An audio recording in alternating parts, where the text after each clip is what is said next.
Hello everyone. So today we are going to start a new topic which is computational thinking. तो देखिए, जब भी आप किसी प्रोग्रामिंग लैंग्वेज में काम करते हैं तो आपको जानना ज़रूरी रहता है कि आखिर कंप्यूटेशनल थिंकिंग है क्या। ठीक है।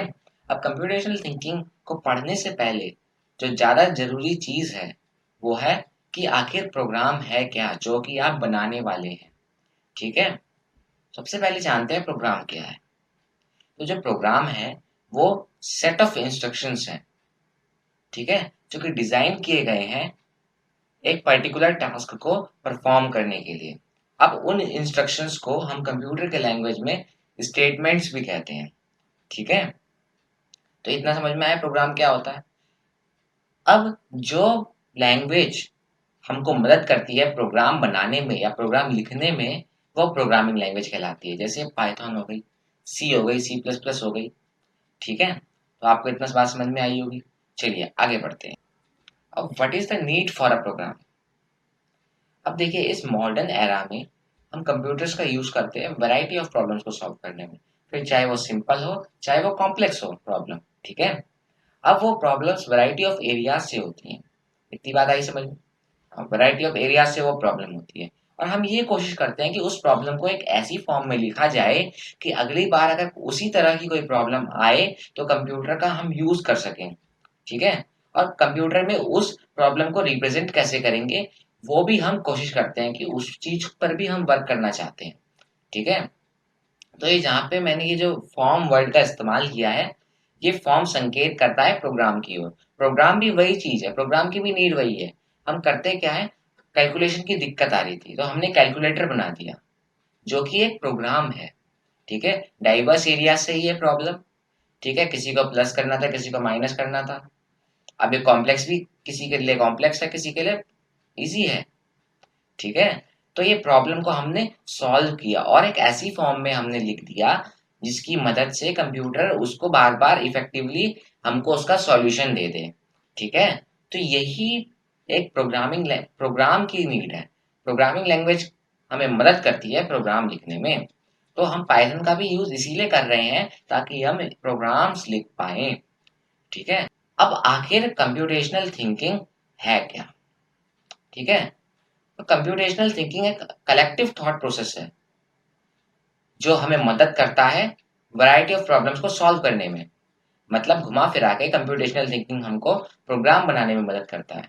ठीक है। तो computational thinking is a approach for solving variety of problems from diverse areas using ideas and concepts from computer science and expressing the solution of those problems in a form that a computer understands and can effectively carry out। इतनी बात आई होगी समझ में। ठीक। अब यही जो computational thinking है ये घुमा फिरा के प्रोग्राम बनाने के लिए यूजफुल है। ठीक है। तो हमने इसमें सिंपल प्रोग्राम की नीड को ही एक्सप्रेस करने की कोशिश की है इस डेफिनेशन में। तो इतनी बात आई होगी समझ में। जो कंप्यूटेशनल थिंकिंग है वो जो है हमारे पास वो एक मेंटल थिंकिंग भी हम कह सकते हैं, एक कलेक्टिव थॉट प्रोसेस है। ठीक है।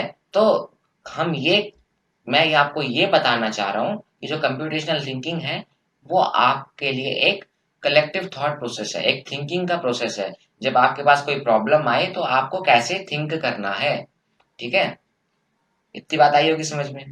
तो चलिए अब कंप्यूटेशनल थिंकिंग के चार प्रिंसिपल्स की ओर नजर डालते हैं। तो पहला प्रिंसिपल है डिकम्पोजिशन। जो आपके पास प्रॉब्लम आई है उसको डिकम्पोज करना है आपको।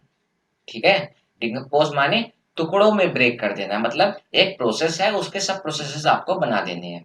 ठीक है। ताकि आपके लिए काम करना आसान हो जाए। जैसे कुकी मेकिंग में हम क्या करते हैं, हम प्रोसेसेस को डिवाइड कर देते हैं कि पहले हमको डो लेना है, फिर उसमें वाटर डालना है, फिर उसमें शुगर ऐड करनी है। तो ऐसे ही हम वेरियस प्रोसेसेस में ब्रेक कर देते हैं उस एक ह्यूज प्रोसेस को।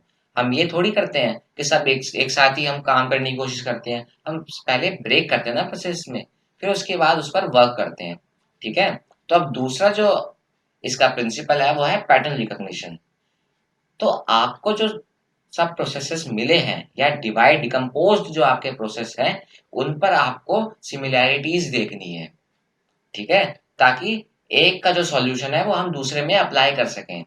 ठीक है। या हम ये कह सकते हैं कि जिस एल्गोरिदम से हम एक प्रॉब्लम को सॉल्व कर रहे हैं वो हम दूसरी एल्गोरिदम ना बनानी पड़े, हम दूसरी चीज प्रोसेस को उसी एल्गोरिदम से सॉल्व कर लें। ठीक है। अब एल्गोरिदम क्या है वो अभी देखेंगे हम, लेकिन फिलहाल अभी इतना समझ लीजिए यह है step by step solution to that problem. Okay, तो पैटर्न रिकॉग्निशन ये है। अब देखिए इसकी नीड क्या है। नीड तो आपको डेफिनेशन पढ़ के ही रियलाइज हो गई होगी, पर आपको बताना भी जरूरी है। ठीक है। तो अब नीड ये है कि जैसे अगर आपके पास एक ही जैसा काम होगा, मतलब जैसे आपको किसी से नंबर लेने हैं, ठीक है, तो आपको अब सबसे पहले उससे क्या करना है, आपको हेलो, उसको फोन करना पड़ेगा, उसको हेलो कहना पड़ेगा। ठीक है। और फिर उससे नंबर मांगने पड़ेंगे। और दूसरा प्रोसेस भी यही है कि आपको दूसरे नंबर मांगने हैं, मतलब उन नंबर्स को छोड़ के आपको दूसरे नंबर मांगने हैं। तो करना क्या है, आपको नंबर तो लेने ही लेने हैं, बस नंबर ही तो बदले हैं। तो यही पैटर्न रिकॉग्निशन है। ठीक है। तो चलिए अब आगे बढ़ते हैं। अब जो तीसरा सबसे इंपॉर्टेंट हमारा प्रिंसिपल है वो है एब्स्ट्रैक्शन। एब्स्ट्रैक्शन क्या होता है? एब्स्ट्रैक्शन होता है कि जरूरी इंफॉर्मेशन को एक चीज से, मतलब हमें जो पूल ऑफ इंफॉर्मेशन मिली है या हमको जो डिटेल्स मिली है उनमें से जरूरी इंफॉर्मेशन को निकालना और सिर्फ उसी जरूरी इंफॉर्मेशन पर ही वर्क करना, ताकि हमारे लिए काम करना आसान हो जाए। ठीक है। अब फॉर एग्जाम्पल मैं आपको मूवी देखने के लिए भेज देता हूँ, मान लीजिए मूवी देखने के लिए मैं आपको भेज देता हूँ।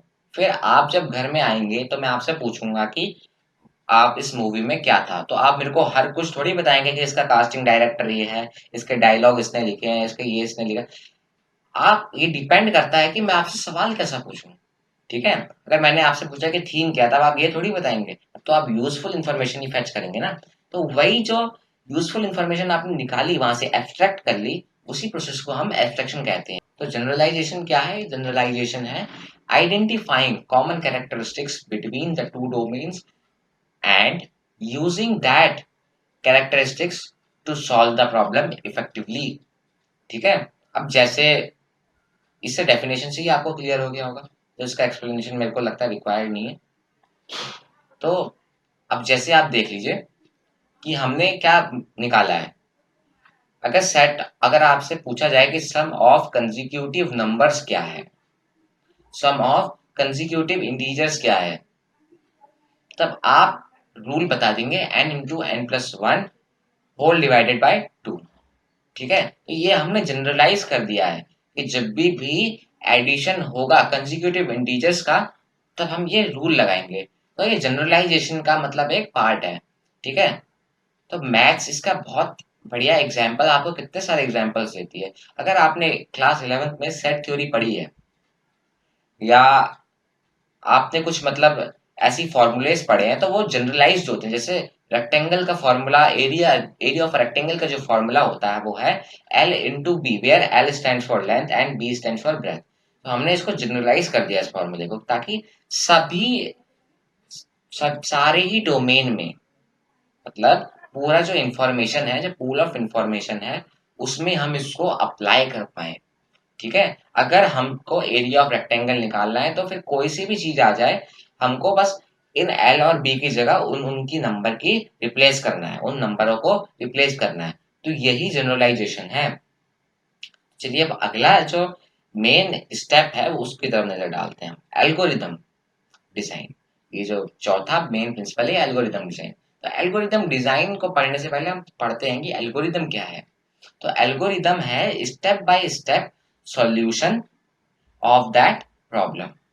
हम कह सकते हैं कि sequence of steps design to solve a problem. ठीक है।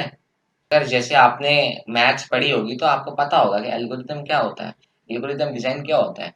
तो एल्गोरिदम एक ऐसा सीक्वेंस ऑफ स्टेप्स है जिनकी मदद से हम एक प्रॉब्लम के सॉल्यूशन को निकालते हैं। ठीक है। अब फॉर एग्जांपल आप देख लीजिए, जब आपको डिवाइड करना होता है तो तब आपको क्या करना होता है। जब आप डिवाइड करते हैं तब आप दो नंबर्स को लेते हैं, जिसको डिवाइड करना है उसको एक कॉलम के बीच में रखते हैं और डिवाइजर को उसकी लेफ्ट साइड में रखते हैं।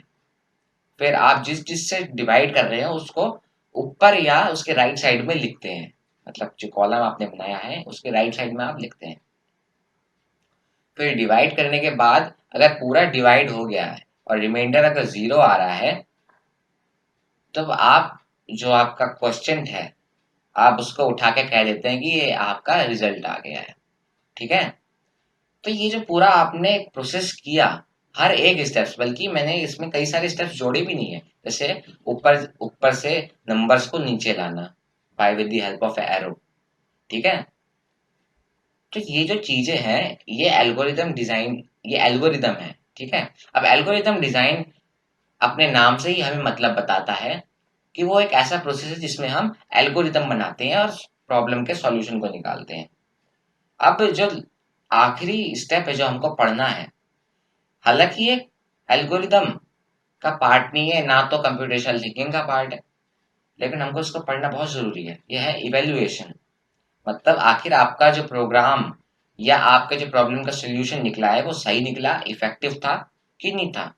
जैसे आपके टीचर्स जाते हैं इवेल्युएट करने के लिए कॉपीज, तब वो क्या करते हैं, इवेल्युएट कर लेते हैं कॉपीज को, फिर उसके बाद रिजल्ट के तौर पे मार्क्स लिखते हैं। तो ये जो आपका प्रोसेस आया है, ये जो मतलब फिर वो इवेल्युएट करते हैं ना कि परफॉर्मेंस गुड थी, फिर हमारा रिपोर्ट कार्ड बनता है उस सब्जेक्ट के आधार पर। तो ये फिर वो इवेल्युएट करते हैं कि परफॉर्मेंस वाज गुड, एक्सीलेंट, कि कैसी परफॉर्मेंस थी, पुअर परफॉर्मेंस थी। तो यही आपका इवेल्युएशन हो गया। So I hope you have understood the topics which I told you in the few segments of the video. So stay tuned to this course and we will be notifying you when the other lecture will be uploaded. Thank you.